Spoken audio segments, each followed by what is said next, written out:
read the books, priorities, prashadam, priorities to. If you do that, you can survive. Otherwise, if you have priority, you feel that you want, then you cannot make it. In the book of Prema Vivata of Jagadananda Pandita, he said, you cannot keep it one leg in one boat, another boat. You must keep it both legs in one boat. You must take a priority. Krishna consciousness, a priority much in business. You cannot do both.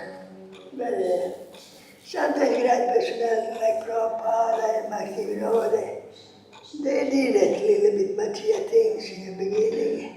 But because they are Nichasidas and Morala, they manage. But hard to imitate them. If you try to imitate Prabhupada, just to do business in 17 and try to preach, you cannot make it. They're a special person. And Krishna is behind them, they did it. They did it. Therefore, more important is keep on sadhana background, foundation, and then other, that Kadamba Kanana, I believe the book like this. You see it? What's it called? Kadamba Kanana, I brought you the book. What's it called?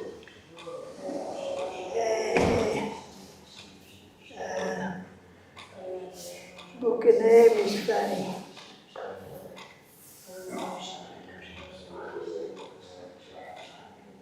Shanti Krishna Conscience Chapter. He said, Srila Prabhupada, like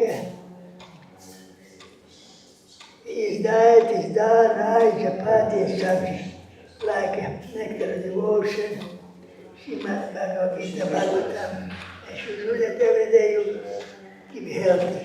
But other gurus are like a chutney. If you eat only chutney,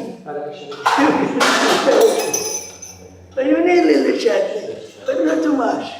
You need first Prabhupada, books and Prabhupada diet, and then if you get a little bit from other gurus or help, that's okay. But don't just depend on chutney. Sure. The tendency is to more you invite the present body, mind, vapu, then distraction. Because it's present and it's mana strong. It's good to take advantage, but should not neglect this instructions are saying more. Follow rules, regulations, change their plan, be humble. Of course, it's so much destiny to not like it.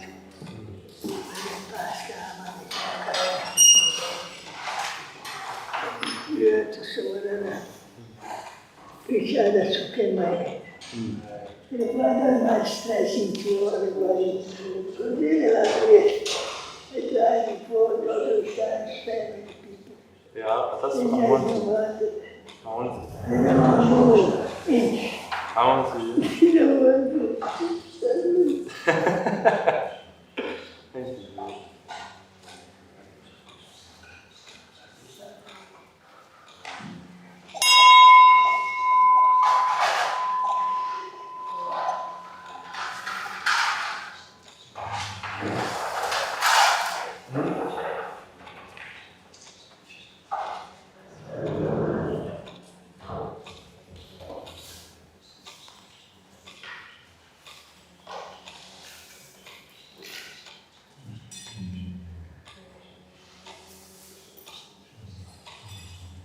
Krishna Krishna.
Even unconscious, unintentional, or accidental chanting is effective. Even unconscious chanting of the holy name liberates one from birth and death. The sages did. Narami Sararanya to Sutta Goswami. Living beings who are entangled in the complicated meshes of birth and death can be freed immediately by even unconsciously chanting the holy name of Krishna, which is feared by fear personified. The transcendental name of Krishna, even though uttered unconsciously or by force of circumstances, can help one obtain freedom from the hurdle of birth and death. One is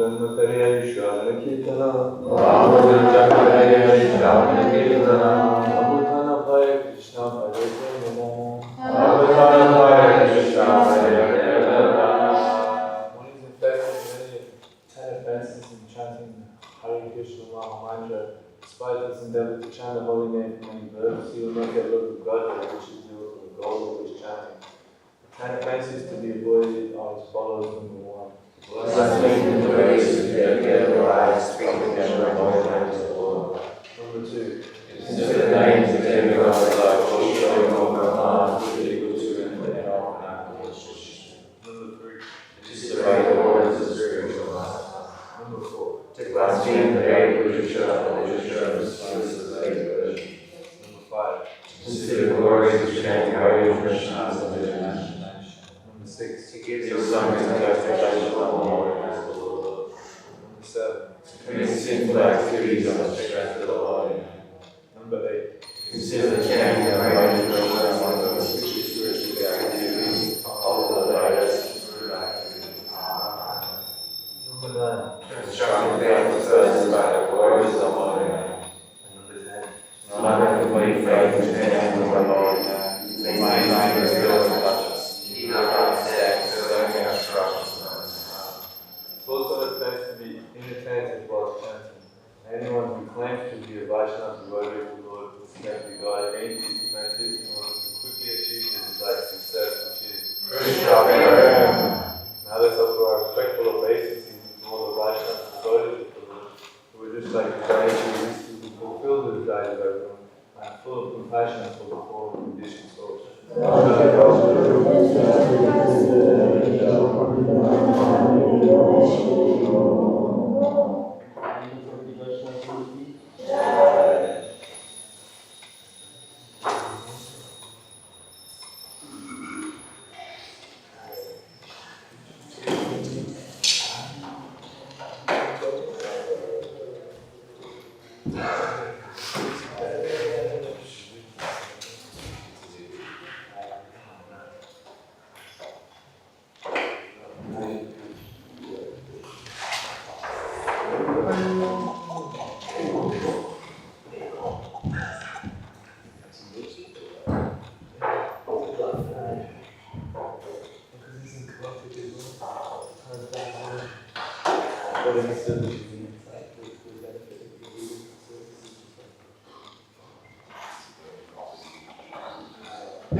Hare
Hare Krishna, Krishna Krishna, Hare Hare, Hare Rama, Hare Rama, Rama Rama, Hare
Krishna Krishna.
Mangalarati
Shri Shri Gauri Sai ki, Shri Radha Govardhana Dari ki, Shri Krishna Balaram, Shri Radha Govardhana ki, Gaura Premanandi, all glories to you, Sambuddha devotees, all glories to you, Sambuddha devotees, all glories to you, Sambuddha devotees, all glories to Shri Guru Nanak.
Supreme Lord, whose form is the embodiment of eternal existence, knowledge, and bliss, whose shark-shaped earrings are swinging to and fro, who is beautifully shining in the divine realm of God pool, who, due to the offence of breaking the pot of yogurt that his mother was turning into butter and stirring the butter was kept hanging up in the swing, is quickly running from the wooden grinding mortar in fear of religious order, but who has been caught from behind by her, and after he greatest speed to that Supreme Lord Sri Devagaura, I offer my humble obeisances. Seeing the whipping stick in his mother's hand, he is crying and rubbing his eyes again and again with his two lotus hands. His eyes are filled with fear, and a necklace of pearls around his neck, which is marked with 3 lines like a conch shell, is shaking because of his quick breathing due to crying. To this Supreme Lord Sri Devagaura, whose belly is bound not with ropes but his mother's pure love, I offer my humble obeisances.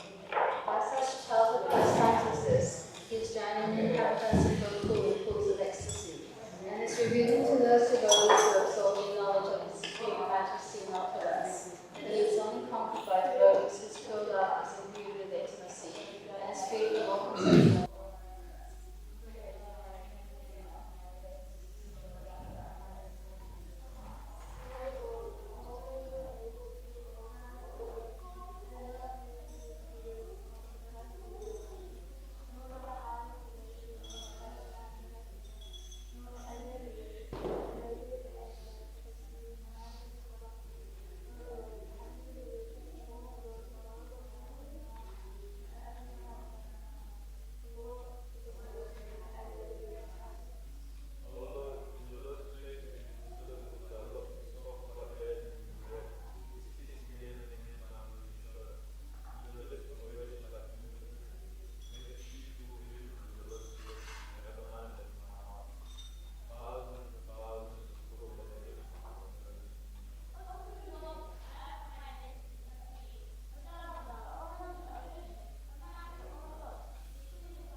So today we're going to sing a bhajan, or glorification of Sri Chaitanya Mahaprabhu.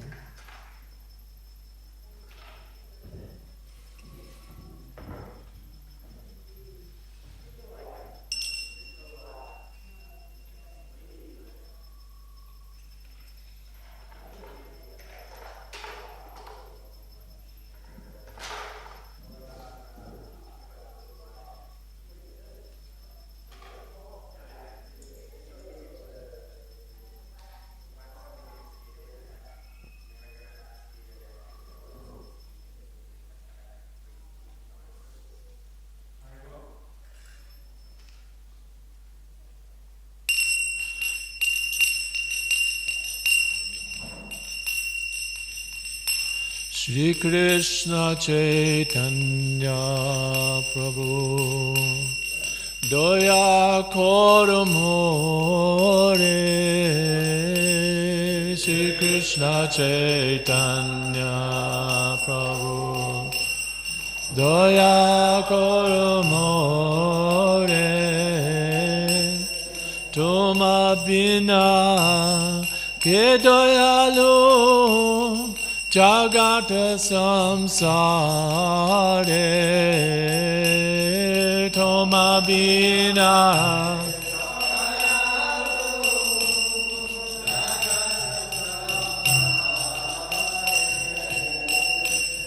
Patita pavana hetu Tavo avatara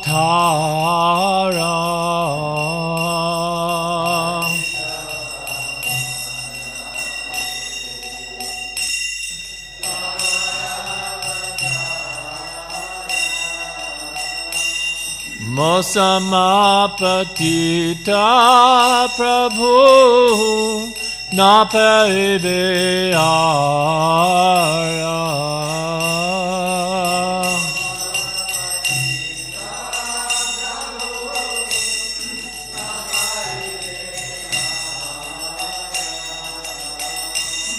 Aha Prabhu Nityananda Premananda Sukhi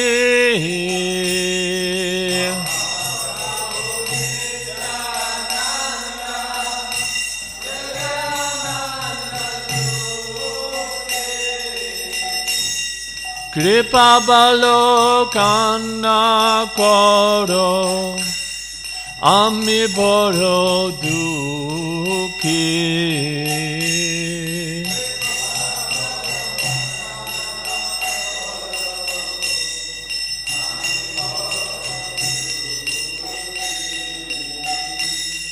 Doya Koro Sitapati Advaita Gosai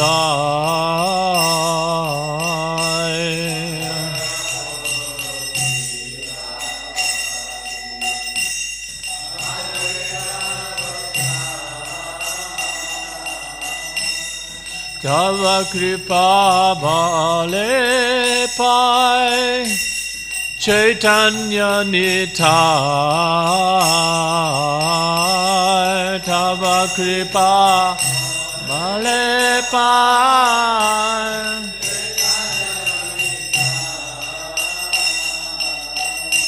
Aha Swarupa Sanatana Rupa Raghuna Swarupa Sanatana Rupa Raghuna Bhatta Juga Sri Jiva Prabhu Lokanatha Bhatta Juga Sri Jiva Prabhu Lokanatha Doya Koro Shri Acharya Prabhu Srinivasa Doya Koro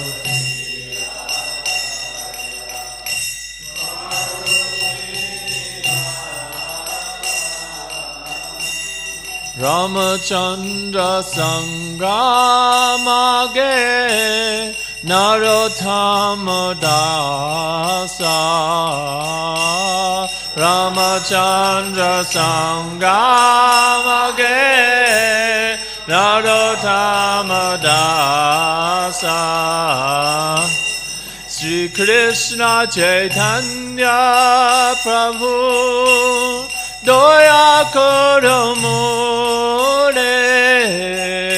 Sri Krishna Chaitanya Prabhu Doya Koromore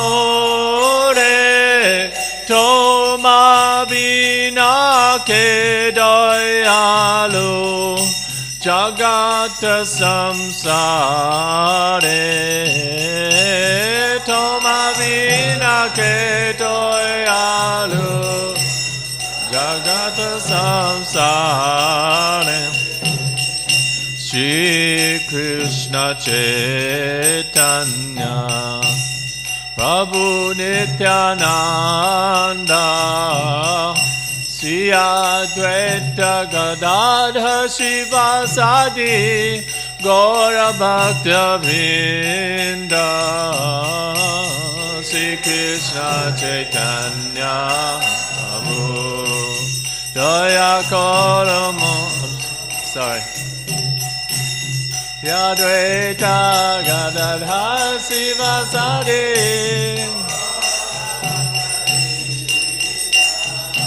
Hare Krishna, Krishna Krishna, Hare Hare, Hare Rama, Rama Rama, Hare Hare, Hare Krishna, Krishna Krishna, Hare Hare, Hare Rama, Rama Rama, Hare Hare, Hare Krishna, Krishna Krishna, Hare Hare, Hare Rama, Rama Rama, Hare Hare.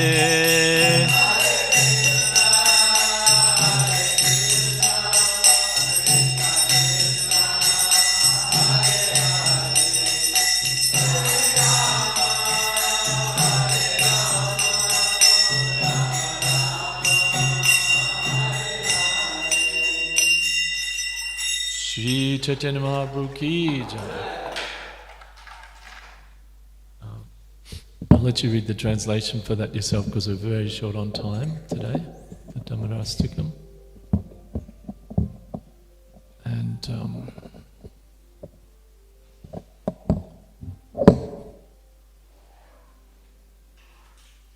so today we're reading from Sri Chaitanya Charitamrita, Adi Leela, chapter 17, text 219.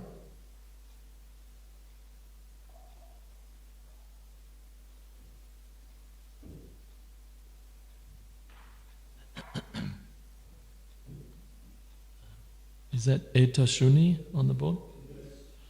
Eta Shruni Kajira Duri Chakshe Pade Pani Prabhura Charana Chuni Bale Priyavani Eta Shruni Kajira Duri Chakshe Pade Pani Prabhura Charana Chuni Bale Priyavani Eta Shuni Kajira Dui Chakshe Padipani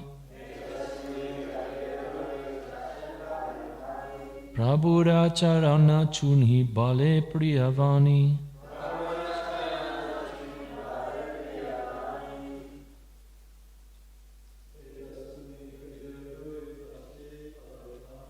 Eta Suni Kachira Dui Chakshe Pade Pani Prabhuda Charana Chuni Bale Priyavani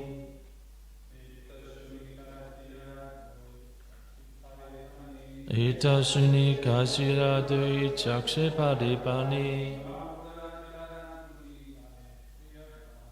Prabhuda Charana Chuni Bale Priyavani. Ladies? Ita Shuni Kachir Dui Chakshe Padipani Prabhuda Charana Chuni Bale Priyavani Ita Shuni Kachir Dui Chakshe Padipani Prabhuda Charana Chuni Bale Priyavani. Eta, this. Shuni, hearing. Kajira, of the Kazi. Dui, two. Thanks, bro. Chakshe, in the eyes. Pade, flow down. Pani, tears. Prabhura, of the Lord. Charana, lotus feet. Chuni, touching. Bale, says. Priyavani, pleasing words. Translation and purport by His Divine Grace A.C. Bhaktivedanta Swami Prabhupada. Srila Prabhupada ki jai. After the Kazi heard this, tears flowed down from his eyes. He immediately touched the lotus feet of the Lord and spoke the following sweet words.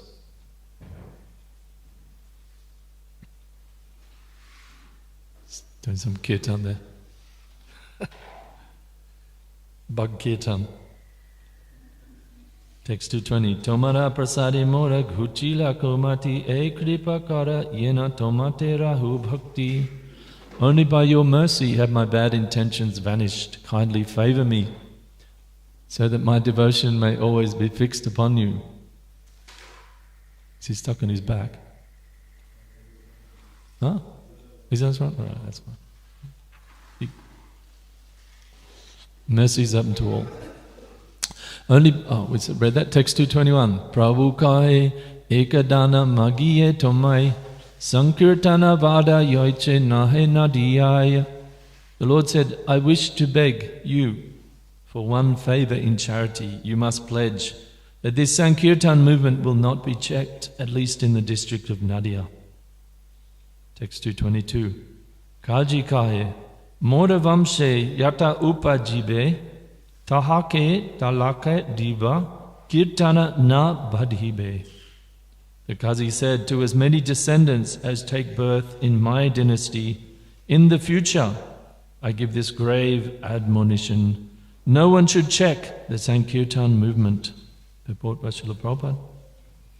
As a result of this grave injunction by the Kazi, even at present, the descendants of the Kazi's family do not oppose the Sankirtan movement under any circumstances.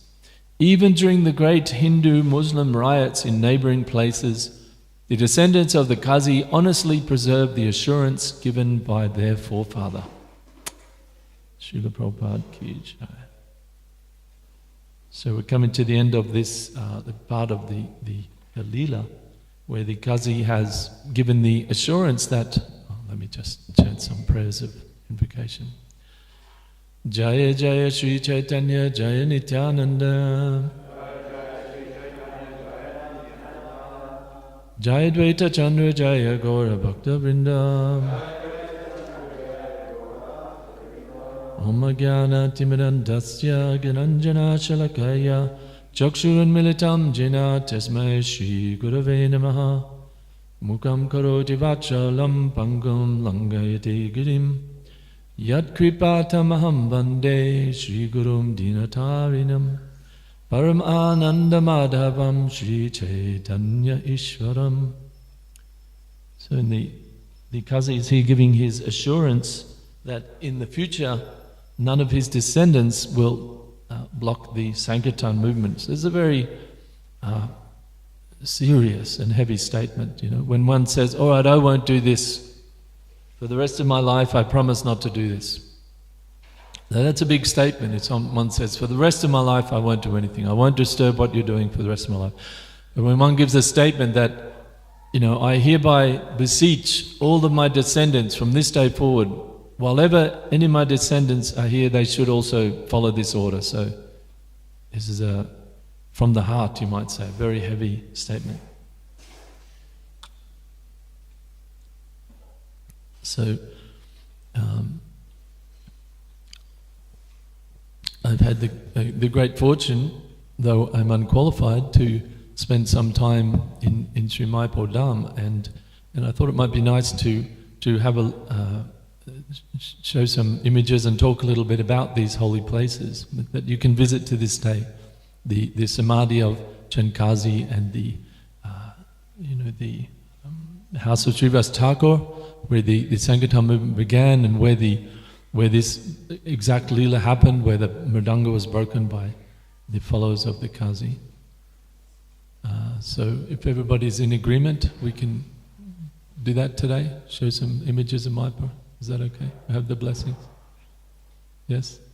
Okay, thank you. All right. So Sri Mayapur Dham is in the eastern part of what's present-day India, but in fact, what we call India or Bharatvash extended way beyond that. In previous times, the national boundaries were only drawn up relatively recently in the last century, really, or in 2 centuries maximum. In my astrology studies, there's a Brahmin called Varaha Mihira, and he's a Persian Brahmana, so he was living right over here somewhere in Iran, and he was a Vedic astrologer. So he was following this culture, this Vedic culture. You can see of Pakistan, Afghanistan. I think, is this Iran? This one here? I didn't cut off, didn't make it big enough. But the Vedic culture extended over this entire area right down. We know Malaysia, the Malaya Hills where they would get the sandalwood from, and Singapore to this day is called the City of Lions, Singapore. So, and even in Bali there's still so much of Vedic culture is there. So this whole area was Vedic culture, but in the common day we call it India. And this place of Mayapur is in the eastern part of India, West Bengal. And this is a view from above. This is a view from a satellite image, I guess. And this is, you can see my little... Oh man, that's terrible. I do apologize that we don't have a large TV in our temple room.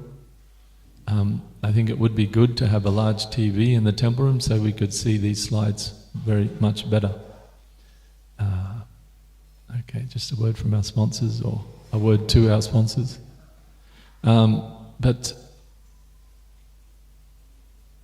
I guess that just kind of looks like a patch of grass. And if you can see, this is the Ganga coming down here, right? Ganga's coming here, very fast, Bhagirati Ganga. And then this is the Jalangi River coming in here, much slower, more of a local river. And where they join in here, this is... You can see that, right? Basically. And this is a close-up. This is the Jalangi, and this is the Ganga.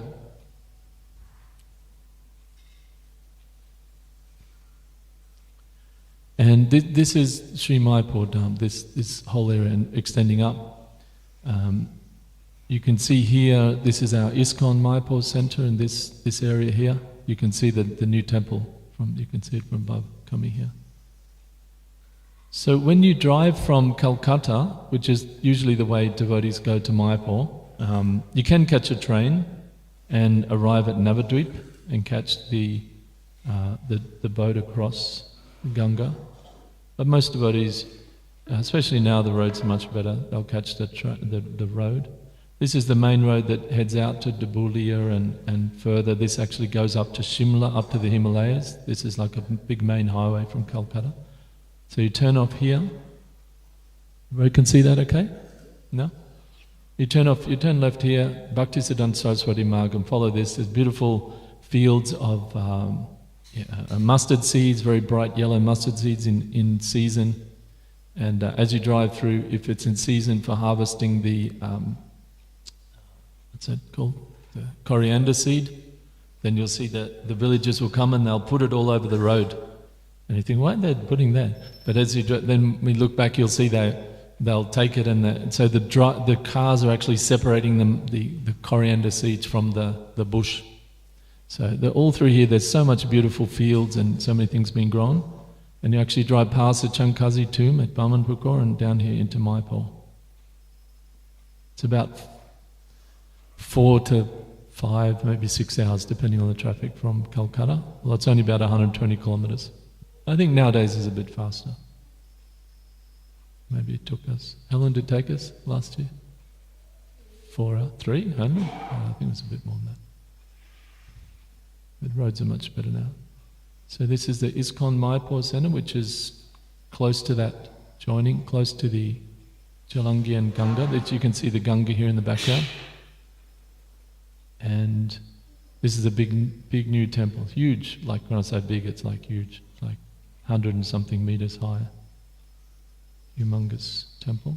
This is Prabhupada's Samadhi here. And these are the presiding deities of Sri Mayapur Dham, Sri Sri Radha Madhavashta Sakhi Vrinda Ki Jai.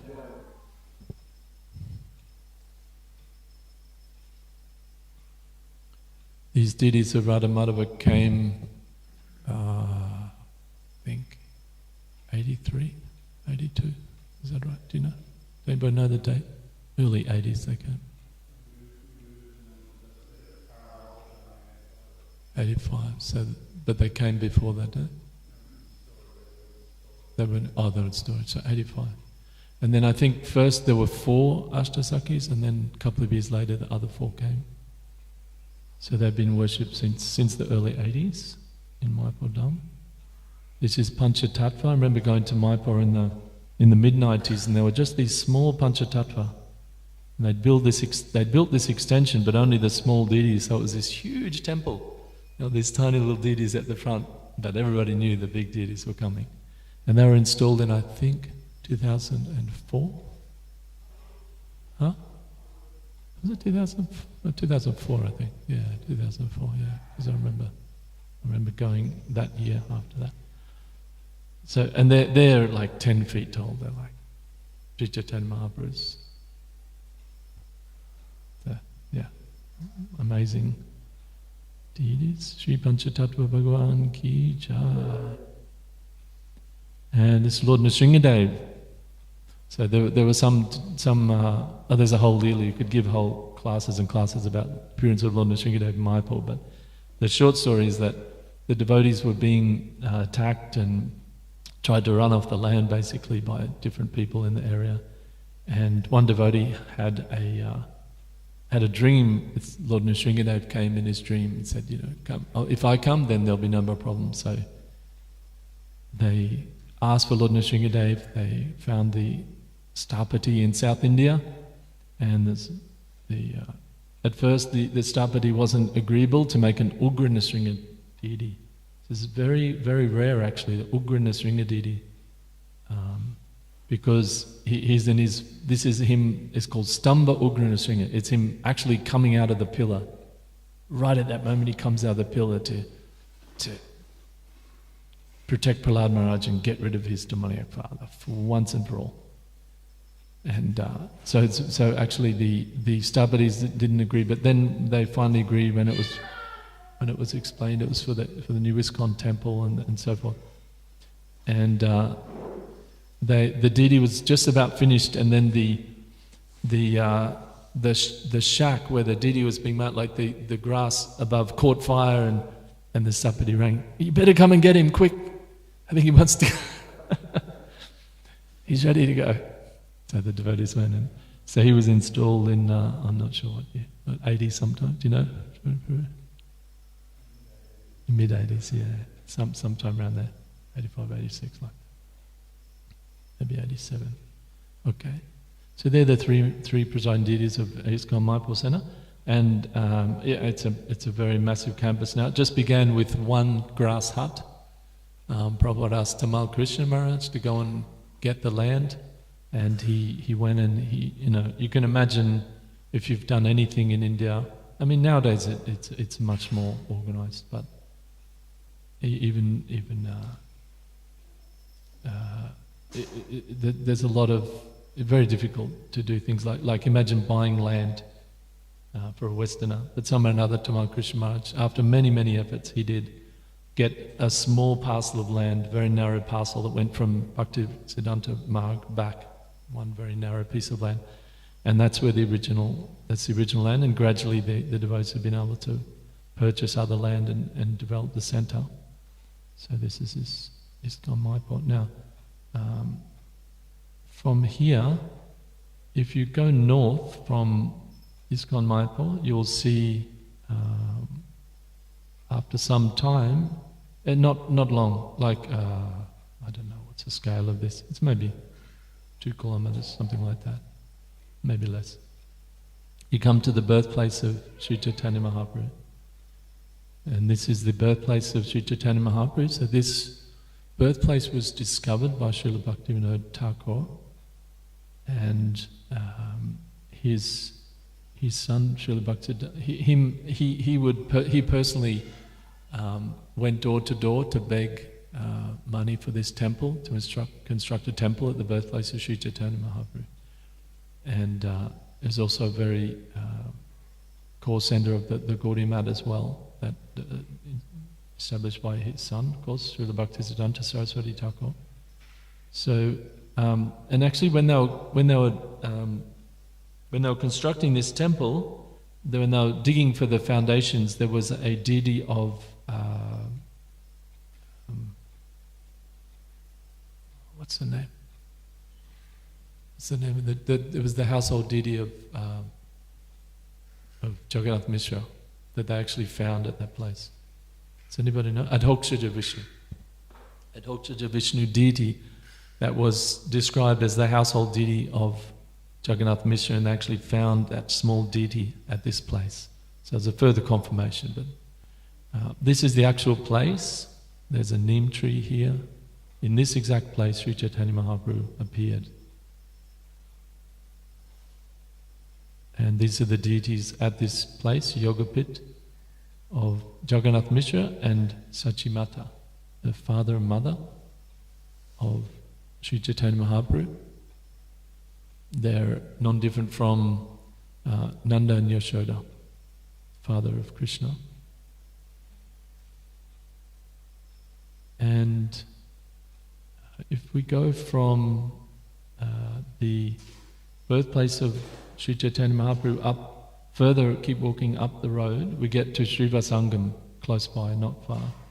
And this was the actual place where the Sankirtan movement began. This is the courtyard of Sri Vas Thakur, which is described in great detail in Chaitanya Bhagavat, but also in the Chaitanya Charitamrita as the beginning of the Sankirtan movement. And Lord Chaitanya would have his nocturnal kirtans. He would have kirtans during the night at the house of Srivas Thakur.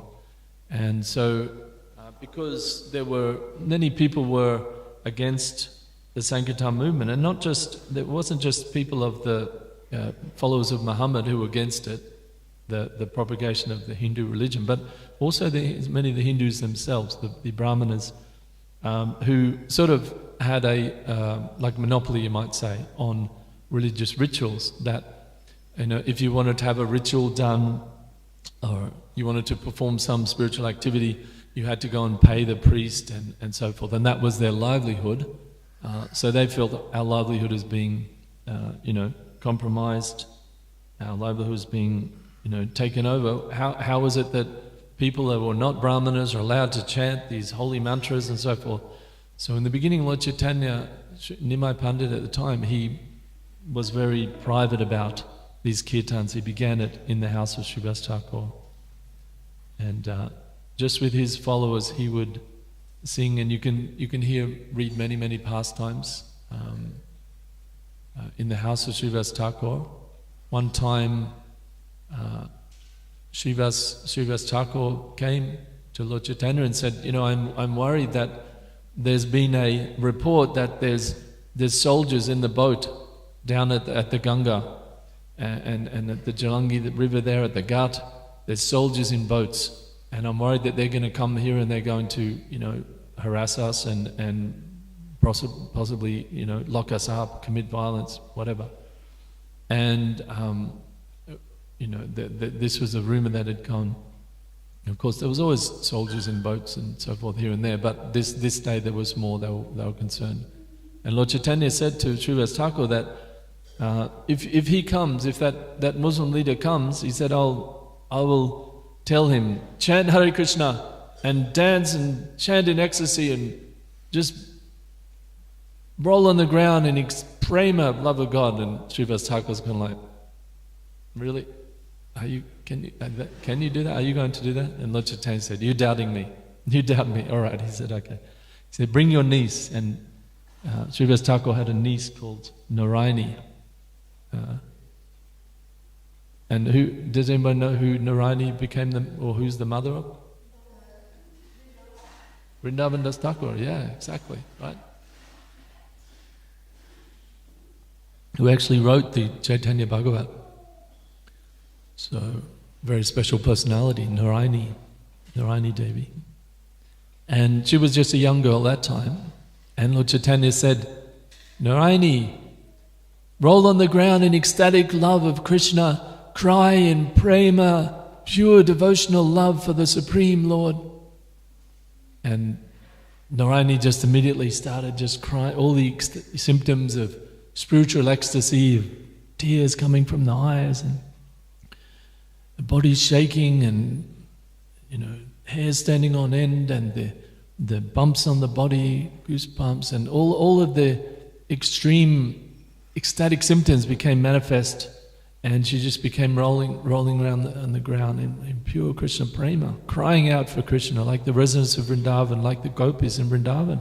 When Krishna had gone away, they were merged in this supreme ecstasy of Vipralamba Bhava, the separation from their beloved.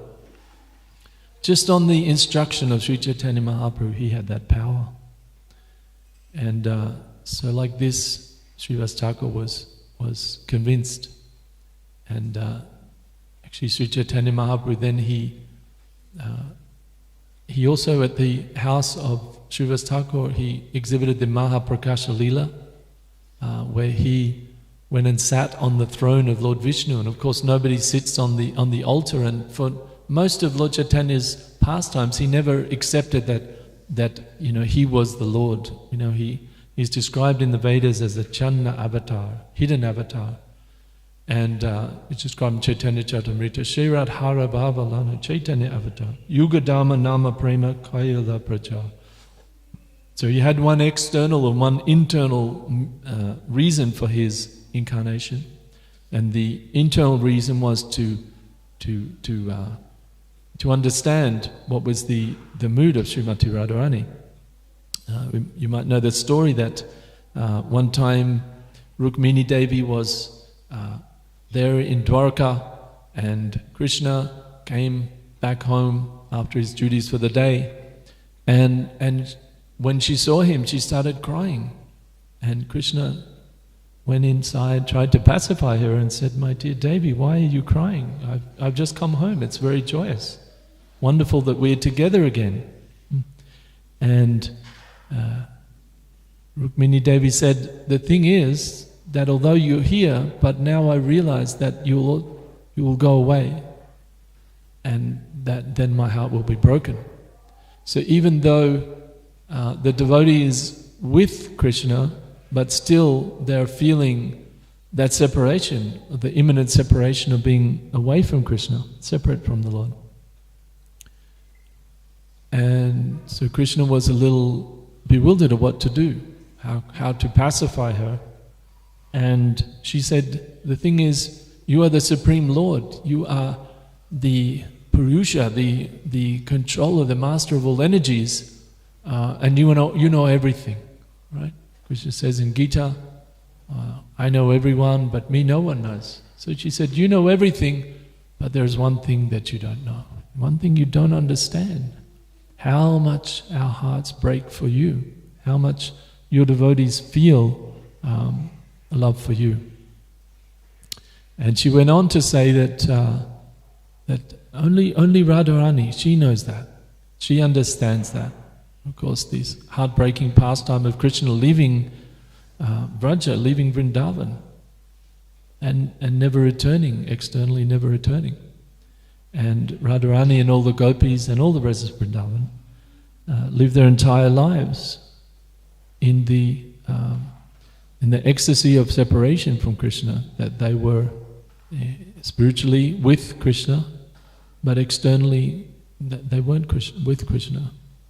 And this, our Six Goswamis explain that this is the highest level of Krishna consciousness, because even though Krishna might be there with them, then during the day he goes to out with the cowherd boys, and so different times he's coming and going. But when he left and they were in such separation, they were seeing him everywhere. They were seeing Krishna everywhere.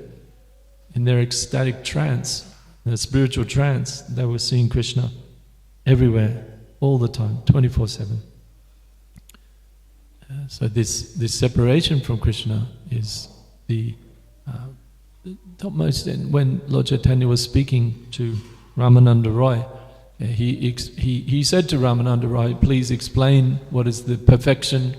And he began with following Varnashram and all these different things, and going right up to Vaikuntha, and then finally the Braja Lila, the mood of the residents of Vrindavan. And then ultimately the highest expression of love of God is that mood of the residents of Vrindavan, especially the Mahabhav of Srimati Radharani, in separation from Krishna. And this is what Sri Chaitanya Mahaprabhu came to experience. Shri Radhara Bhava Lana Chaitanya Avatar. He came to experience this extreme spiritual attachment and affection of Srimati Radharani. That was his internal mood. And his external mood, Yugadama Nama Prema Kaila Pracha. His external mood was to establish the Sankirtan movement. He wanted to establish the Sankirtan movement. And to do that, he didn't come as the Lord. You know, with Krishna, he came as the Lord. He showed his universal form. As Lord Ram, he came as the Lord and killed the universal demon Ravana. But as Lord Chaitanya, his mission was Yugadama Nama Prema Kailapacha. So he came in the mood of a devotee, a very wonderful mixing of these two moods, that he came in the mood of a devotee and also simultaneously experienced the separation from Krishna by calling out to Krishna, by crying out to Krishna, and performing kirtan and teaching us how to do the same thing. That we can attain the perfection by calling out to Krishna, Krishna through his name, calling on the Lord through his name. And so therefore he didn't take the mood as the Lord, he took the mood as the Lord's devotee. And this is the exception when the Mahaprakash Lila was there, that he took the form of the Lord and he offered blessings to everyone. He offered blessings as Lord Ram to Murari Gupta, was in the mood of Hanuman. He reciprocated with all the devotees in whatever their mood they approached, just like we're discussing on Thursday here. Ye yatamam prapadyante tam sateva bhajamiham. The Lord reciprocates with the devotees. He's the Purusha. Whenever someone's in the Purusha position, we need to remember that actually the mood is set by the Prakriti. The mood is set by the person that we're caring for, not ourselves. So we can see Krishna in the Mahaprakash Lila, he has the ability to interact and manifest any form of Godhead. And what the form does he manifest? He manifests the form that the devotee is asking for. The devotee wants to reciprocate in that way, then he reciprocates in that way. Yayatamam prapadyante. So like this, many wonderful pastimes happened at Srivas Thakur's house. And these are the deities. We can see Panchatattva of Sri Krishna Chaitanya, Prabhu Nityananda, Sri Advaita, Gadadhar, and Srivas here at Srivasangam. And so if we go a bit further up the road, I'll just go back to the map. So Srivas Sangam is quite close. And actually just here also further up is Advaita Bhavan, one of the houses of Advaitacharya. He also had a place at Shantipur where he would have the association with Haridas Thakur, and he also had a place here at Mayapur.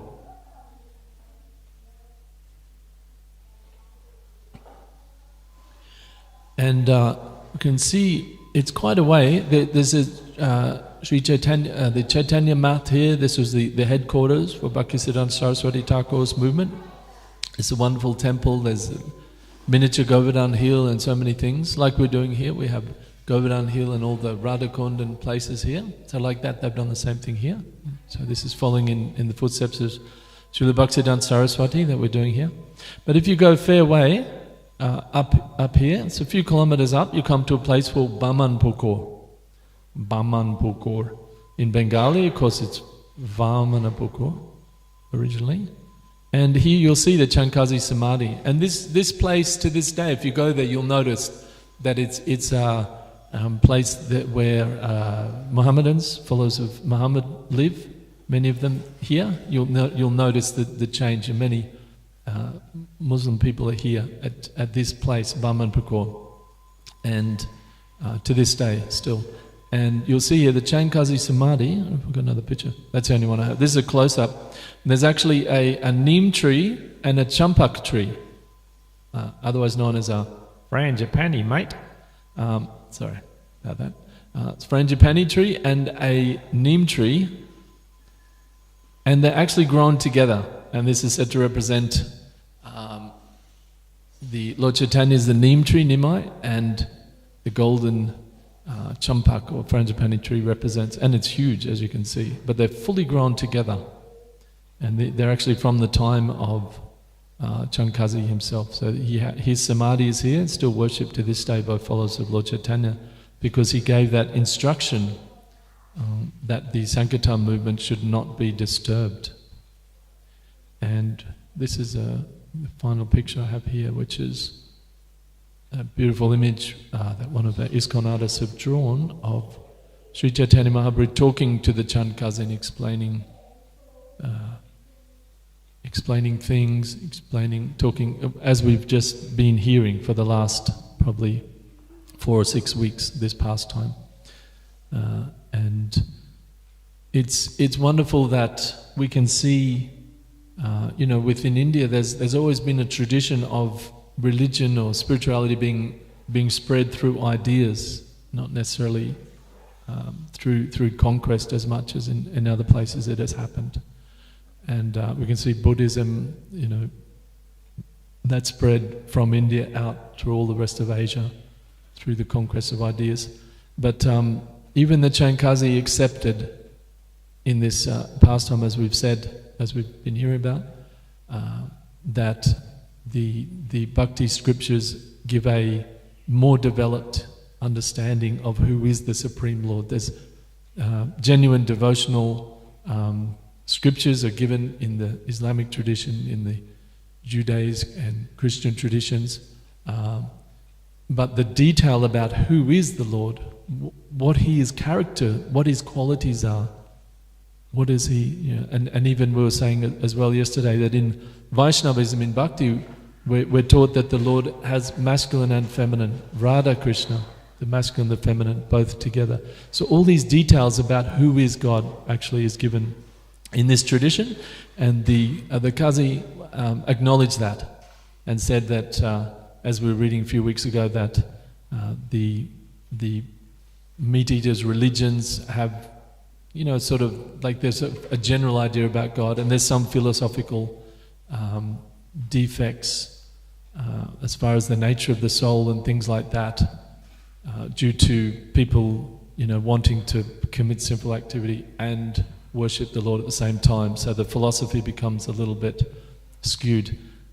But the philosophy given in the Bhakti Shastras is it's very, very clear. There's soul, there's a body.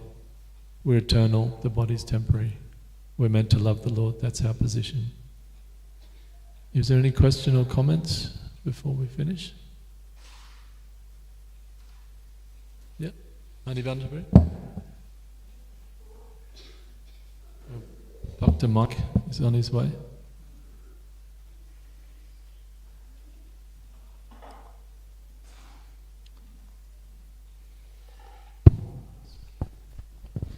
Thanks for your class. It was interesting that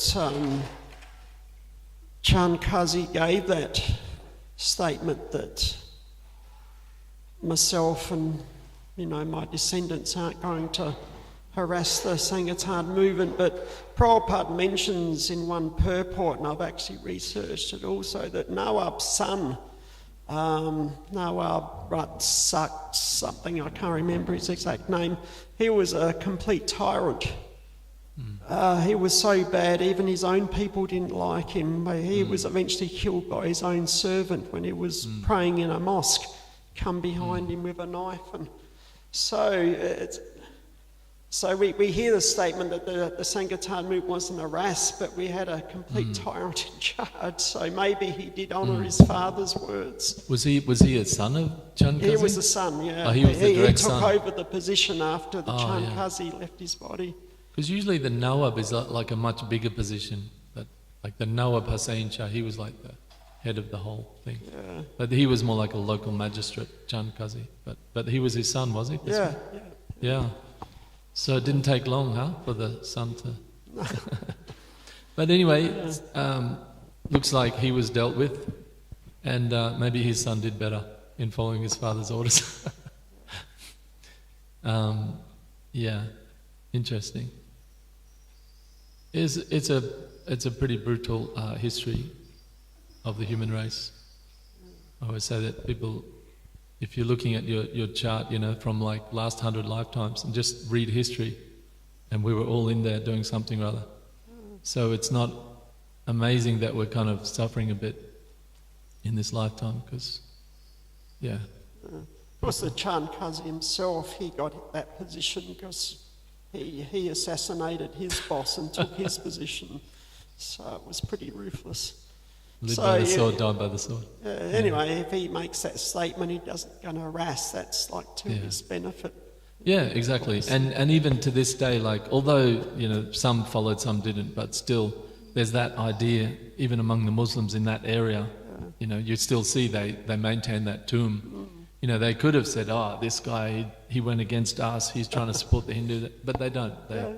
Mostly they respect it, so yeah, it's amazing. And that we can still go to his tomb and see it. And it's, as I said, it's right in the middle of a Muslim village. It's just like all the stuff that the Muslims was everywhere. Yeah. Well, I won't say, but yeah. Anything else? Any other comments or question? Yes. Sorry, you mentioned that Chaitanya's headquarters, the last one you mentioned. Yeah. With all the replicas. Yeah. My understanding also, Srila Bhaktisiddhanta Maharaj's Samadhi's there also, is that correct? Yes, correct. I think it's a most extraordinary place to visit. It is, It's like, that's right. Yeah, it's quite large. It's quite a big campus. Amazing. Yeah. It's very potent. It's little Radha Kund and everything that Bhaktisiddhanta Maharaj established there. Yeah, his Samadhi is there too. Yeah, that was his main centre, and they established his Samadhi there. Anything else? Oh, yes. Jai. Chaitanya Mahaprabhu was quite controversial because it was such a big change in Hindu or Vaishnava culture. People loudly chanting the congregational names of the Lord, and there was a huge amount of resistance against that. Yeah. And a lot of violence actually against Vaishnavas because of that. But Lord Chaitanya was fearless, and that's why he began that civil disobedience to establish the Yuga Dharma. So it was not easy going for those devotees initially. Yeah. As we say, it was quite controversial, that type of activity. They thought Chaitanya Mahaprabhu was crazy. Yeah. They were saying, what is he eating? Wailing in the night. Yeah. They thought, they went to Mother Sachi and said, something wrong, you have to give him some oil to cool his head. And he went to Srivas Thakur and he said, they're all telling me I'm crazy. They say I'm mad. Can you tell me what's wrong with me? Am I mad? And he said, yes, you're crazy. You're completely mad. And I also want the same madness that you have, because it's madness of love of Godhead. It's transcendental madness. Yeah.